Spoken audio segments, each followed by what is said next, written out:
Kung natatandaan nyo po, meron tayong pinuntahan na bata na tinupad natin yung pangarap na handa niya sa kanyang birthday. At yung wish niya nung birthday niya na yun ay gusto niya makapagtapos ng pag-aaral. Kaya ang ginawa kong regalo sa kanya doon, gawin siyang scholar. At dahil nga malapit na ang pasukan, sasamahan nyo ako kasi pupunta ako sa kanila at isasama ko siya mamili ng mga gamit niya pang eskwela. Tapos, meron pa ako ibibigay sa kanya na regalo. So, let's go! So, susunduin natin si Romel sa kanilang bahay. Asan na si Romel? Pupunta na tayo sa bilihan ng mga gamit. Parang ito ba yung binigay ko sa yung damit? Opo. Palitan natin yung suot mong damit.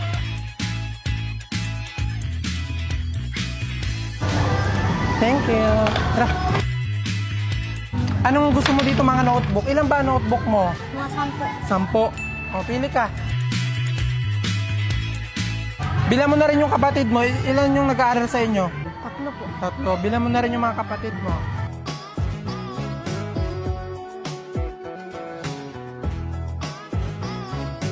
Ano pong mga kailangan mo? Ito, calculator. Nagka-calculator ka na ba?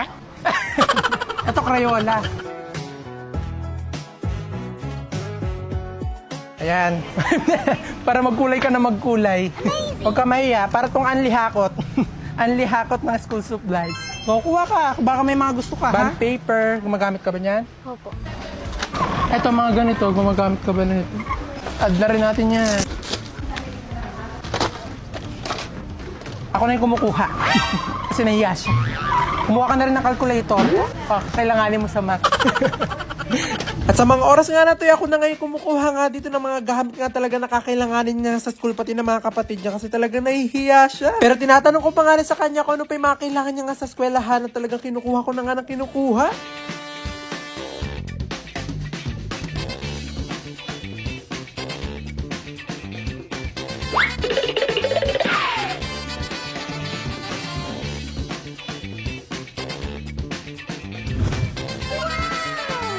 Gusto ko ikaw pipili ng bag mo para kung anong gusto mo, hindi siya labag sa loob mo. Hindi ako pipili.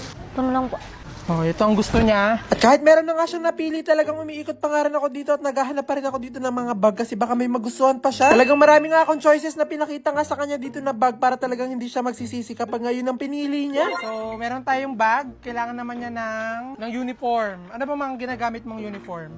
Yung mga polo lang, no? Polo, yung black, yun. Tapos black shoes.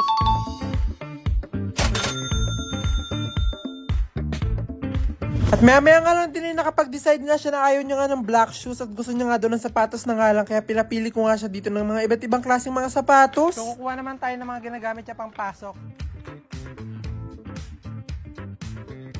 Ito na. Meron ka ng pang Lunes, Martes, Miyerkules, Huwebes, Biyernes. Amazing! Ito yung ginagamit mo pang pasok. Opo.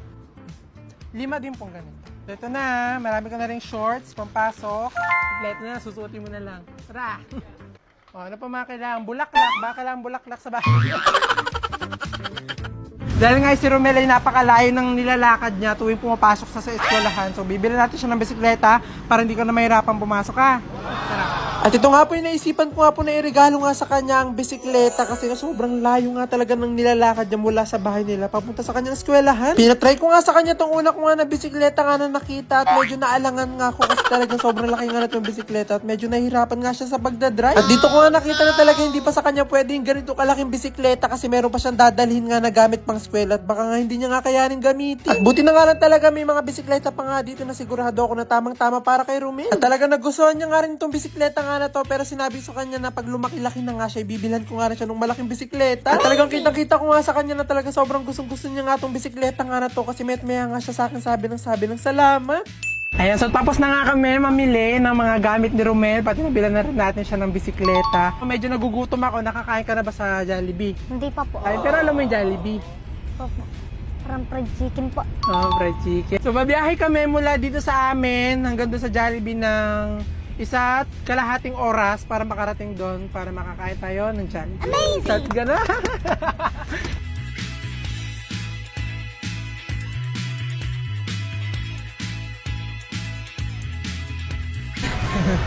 Yay! We're here! At pagdating nga namin dito, talagang in-order ko lahat nga ng nasa menu nga dito sa Jollibee para talagang lahat matikman niya. At mas lalo pa nga ako na-touch kasi habang kumakain nga kami talagang kinakain niya lang yung spaghetti pati chicken. Hindi niya ginagalaw yung iba kasi gusto niya nga daw iuwi sa pamilya niya. Kaya sinabi ko nga sa kanya na huwag siya mag-alala kasi pag take out ko nga ng marami nga rin yung family niya. Amazing! More than I could ever know or say. Never losing, you would always win. Ayan, may bike na po si Romel. Gamit niya pang pasok. Tapos ito po, yung mga gamit niya, pati po yung mga kapatid niya, meron na rin po dito. At notebook, lahat po nandyan na po. Ito pa po. Saluhan niya na lang po yan.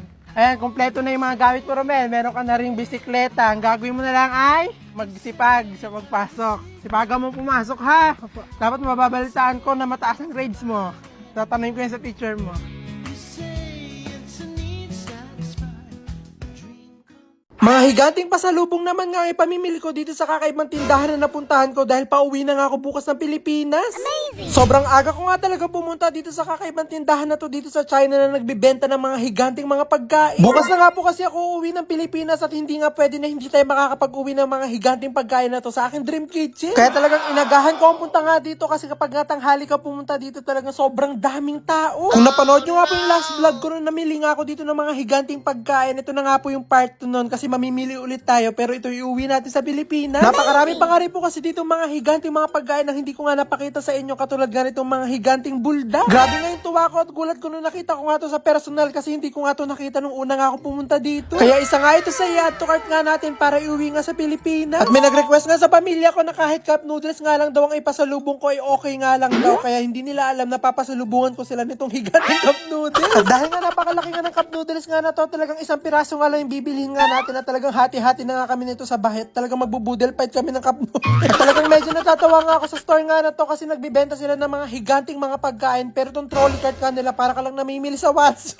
Kaya talagang grabe nga yung tawa ko kapag nakita nga ako ng mga tao dito na bumibili nga ng mga higanting pagkain tapos nakalagay sa maliit nga na trolley nga na to. At talaga sobrang dami pa nga dito mga higanting pagkain na gusto ko nga iuwi pero tsaka na siguro pag may sarili na nga akong eroplano. Nung una nga po medyo nag-aalangan pa nga ako kung mag-uwi ako nitong mga giant stacks nga na to sa Pilipinas dahil nga sobrang lalaki at baka hindi ko nga kayang bitbitin kasi solo travel nga lang ako. Pero sinabi ko nga na kahit ano nga mangyari talagang gagawin ko nga talaga ng paraan para makapag-uwi nga ako ng ganito sa Pilipinas. At habang nag-iikot-ikot pa nga po ako dito, meron ako napuntahang section nga na nagbibenta ng mga hotdog at akala ko mga normal na hotdog lang yung mga binibenta nila. Talagang meron silang mga super giant hotdog. At talagang sobrang dami nga po talagang tuwan-tuwa nga sa super giant hotdog nga na to na akala ko nung una props lang siya, hindi siya totoong hotdog, parang unan lang siya.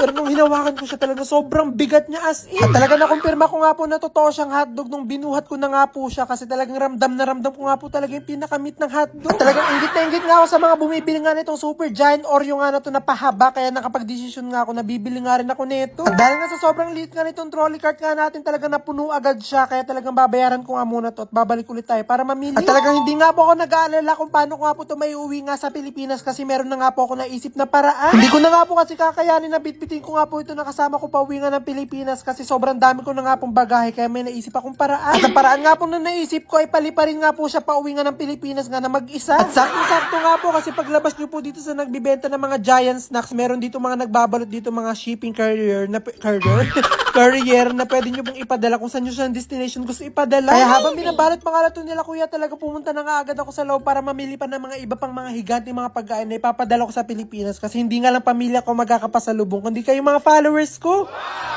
Sinubukan ko ang gawin yung nagtitrending na no water chicken soup nga dito sa aking higanting kawa. Talagang nagulat ako sa nangyari. Oh no! Nagulat nga talaga ako dito sa recipe na to na nagtitrending nga sa TikTok. Ito nga tinatawag nila na no water chicken soup. Kaya nga tinawag na no water chicken soup kasi kahit nga daw na wala kang ilagay na tubig, talaga magkakaroon daw ng napakaraming sabaw. Kaya dali-dali nga ako nagpabili nga ng fresh na chicken nga na to para magawa nga natin yun. Kaya nga siya fresh kasi kakakate nga lang ng mga chicken nga na to kanina. Talagang hindi pa siya nailalagay sa freezer. At para magawa nga daw yun, kailangan nga rin natin dito ng apple. Kaya bumili ako dito ng napakaraming apple at agad-agad doon na nga silang pinaghahati. Kailangan nga rin daw natin ng pechay bagyo at ng sibuyas. Kaya pinaghahati-hati ko na nga rin sila. At kaya nga talaga marami nga itong gagawin nga nating no water chicken soup kasi ipamimigay nga rin natin ito. Ayan, so ito na yung mga kailangan natin para makagawa ng waterless chicken. Ayan, so kompleto na. So gumawa na tayo. Wala tayo ditong ingredients na tubig kasi waterless nga daw siya. So tignan natin kung totoo talaga yun at kung masarap. So let's go. So una daw ilalagay ay sibuyas. Tapos, apple. Wow! Pechay Baguio. Amazing!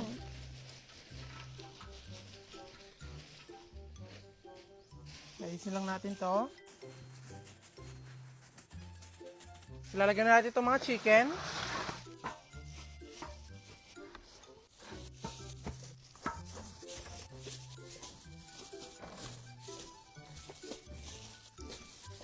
So ito na, nalagyan na natin tong ating mga manok. So maglalagay tayo dito ng mga pampalasa. Patis. Paminta.